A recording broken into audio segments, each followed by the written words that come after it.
هغه وایي چې دا مسائل سماع الموتى دی، حیات الانبیاء دی.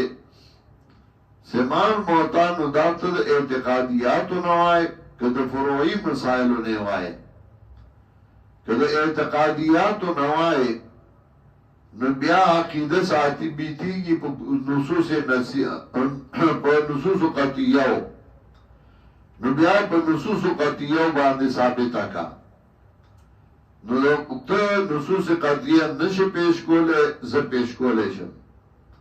او کته د فروع نه فروعي مسائلو نه وای نو فروعي مسائلو کې بیا د امام تابعداري کې تقلید کې نو ته چې چا په مذهب امام ابو حنیفه رحمت الله علیه نو د احناف کتابونه ای خو ټول وایي چې دنیا په اعتبار باندې غي مړ دي، لکه مثلا البدایع والصنایع د علامه کاسانی.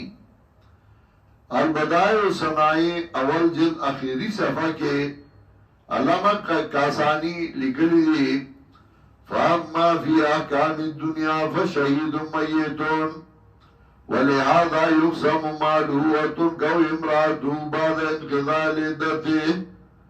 هر چې په احکام د دنیا کې دی نو شهید مړ دی، دی وجنه دا مال تقسیمیږي او دا خزا د عدت نه بعد په نکاح باندې اغستی شي.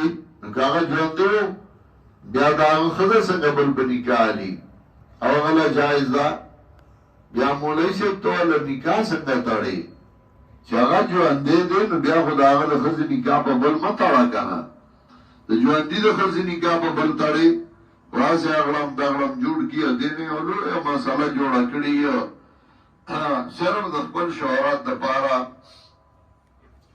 ثم انکم بعد ذلک لمیتون، بیا تاسو پس د دې نه مړه کېدونکي یئ او بیا تاسو پر ورځ د قیامت کې به پورته کړی شئ.